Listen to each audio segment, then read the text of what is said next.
FM104. Went past a place called Kathleen's Authentic Chinese Takeaway. Lovely.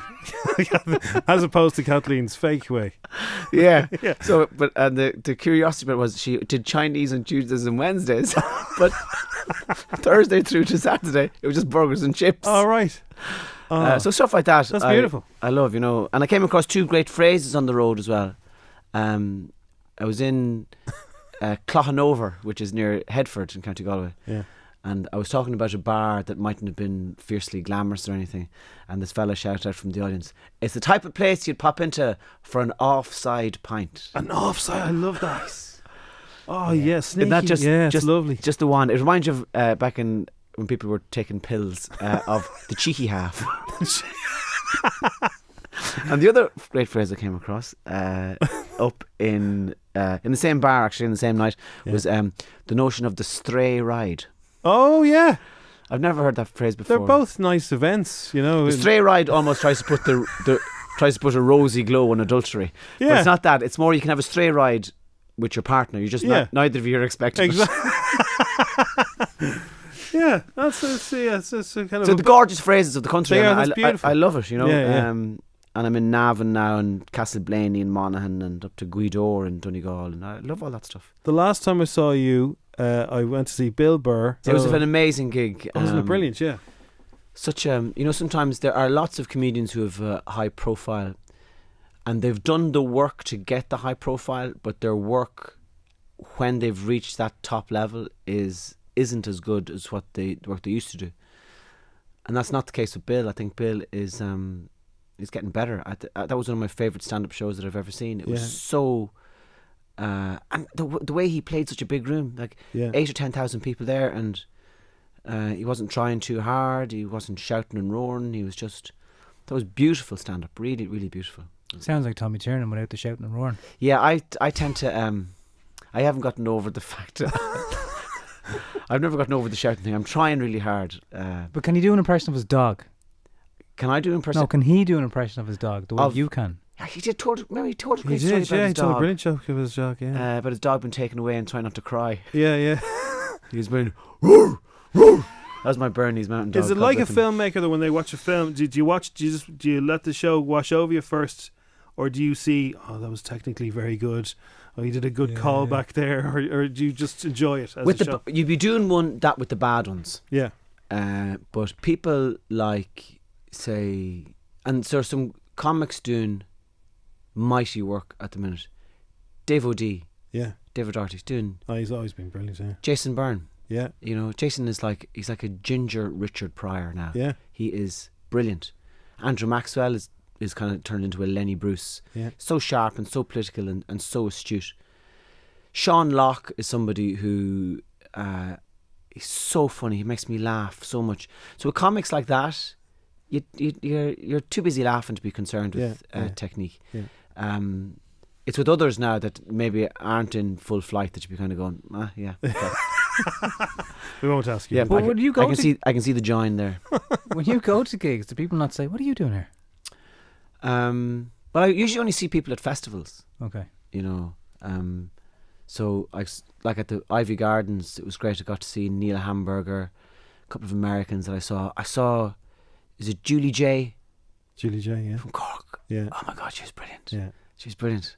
I hope she doesn't mind me telling one of her jokes. Go on. Would that be all right? Yeah. She was so funny. I mean, one of the brightest, funniest things I've seen in a while. She said, my sister had a baby recently, and they called it Timpishta. Which, as we all know, is the Irish for dream or vision. So she was brilliant, really. So there's people doing great work out there, but when you see the good ones, you don't. The good ones are kind of the technique is hidden, right? So you don't notice it. I have a strange way of working, and the way I work is this: a lot of comics will try and write the joke and try and make it funny. Yeah. That's not the way I work. What I do is I go into a dark room, and I close my eyes just to be sure. And what I do is I sit there in the dark and I vision myself, I dream vision myself, astral project myself. Oh, lovely. Into Vicar Street. Okay. So in my imagination, Yeah. I'm standing there in Vicar Street, and the audience are laughing. I visualise the audience laughing. Right. They're holding their sides, just tumbling all over, falling off chairs. And then what I do is I spend the rest of the day then trying to figure out what it was that was so funny. And That's my technique. it's a good technique, and it works because then you make it happen. Yeah, and what I also do, and another thing I do is, which is a bit of advice I got from my father, which was, I told him one time, I said, Dad, I'm writing a novel. Yeah. And he said, right. Have you finished the reviews yet? So what I do is I write the reviews of the show Right. first. Okay.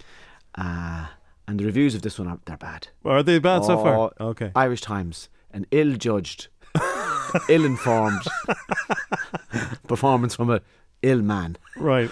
And what I do is the reviews are so bad that I'm actually then freed of all creative pressure.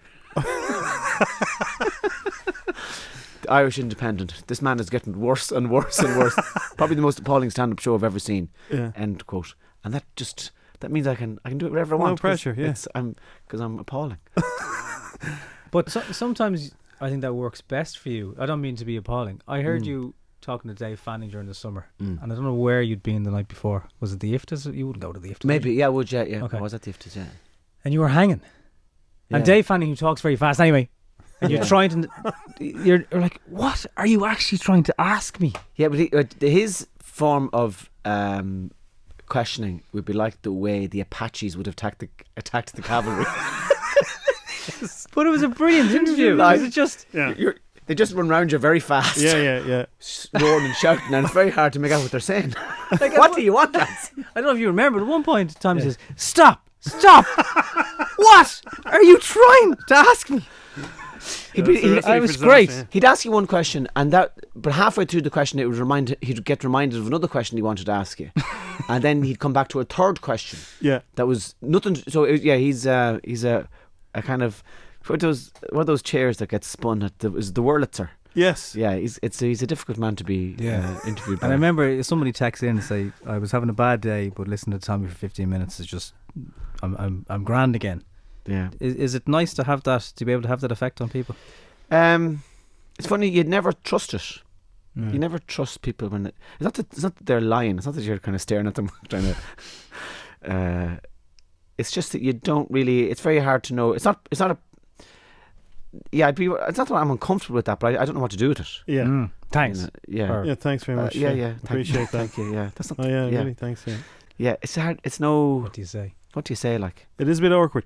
So, am I right in thinking that you're enjoying it more as the years go by? That it's. I think it goes through peaks and troughs. I think you go through a phase of a few years where it's very difficult. I think it goes through a phase of a couple of weeks where it's very difficult, and then you rise up on a swell of water, and you can see land, and it's lovely, and you're really enjoying it. And then so it goes up and down. The challenge is to keep it interesting for yourself and to keep playing, you know. And I was talking to somebody the other day, and they were saying, "How's the new show coming along?" And I was saying, it's hard going, you know. I mean, there's a show there.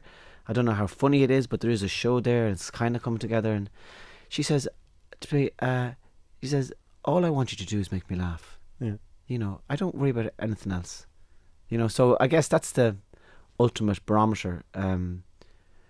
But my mortgage won't be cleared till 2044. So I better stay lively. Yeah. I better stay creative. Keep your hand in. Yeah. And that's the pressure of that is no harm either. Yeah. You know, the pressure of having to work, there's no harm in that. That can be a good creative spur too. So it's all good. The TV show. Everyone loves the TV show. Yeah. Have you had a moment where you had absolutely no idea who they were? Of course, there's a good few of them. Oh, is there? Yeah. What I have to have now as well is I said to the production crowd, because at the end of the interview, I turn to the camera and I say, ladies and gentlemen, Jim-Jim. Right. You know, but because I don't know who is going to come on the show, what I've asked them to do is that when the interview starts, for them to put the person's name on a bit of board. That's a good idea. So because often not only would I not know who they are at the start of the interview, like halfway through the interview, forget. I'd be going, oh, what's their name again?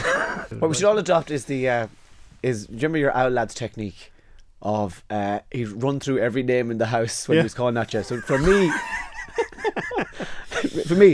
Brian, Alex, Fred, John, Tom. That's it. Tom, come in here. So I think with guests we could do the same thing. You could, yeah. Just keep listening. Susan, Sally, William. Until you hear them. Yeah, that's the one. And there'll be more of that. Please God, yeah. Here I'm turning into a kind of a stand-up version of Daniel O'Donnell. Please God. Yeah, please God. Please God. He wouldn't wear a hat like that and get away with it. No, fairness. I wouldn't be allowed. No. You've always been a man who does well out of DVDs. Dara was in with us a few weeks ago and he said DVDs aren't, you can now, he said, in fairness, I can now do a gig in Moscow because people stream. Is that people are consuming Tommy online now, or how are they doing it? I don't know. That's a queer one. DVDs used to, I remember the height of it selling over 100,000 DVDs per release. And now, Jesus, you'd be doing well to sell over 5. Right. Let's say 5. They're the hardcore. They want the full collection. But there was something nice about Tommy's new DVD. And you'd bring it home and you'd watch it. But what do you watch it on now? Nobody has a DVD player. Well, Apple TV or whatever. You can't be able to Well, I have a new DVD coming out, so we'll test the water with that. Okay. But the big shop now it's Tesco. Yeah. Tesco and Dunn's and Aldi and Lidl. They're the places where you sell now, as opposed to, the kind of cutaway standalone yolks that are over beside the jelly babies, and I'll grab one of them on the way out. So, I don't have any sympathy really for bands who kind of go, we're not making as much money from our records as we used to. That's a new thing, and the same with DVDs and comedians.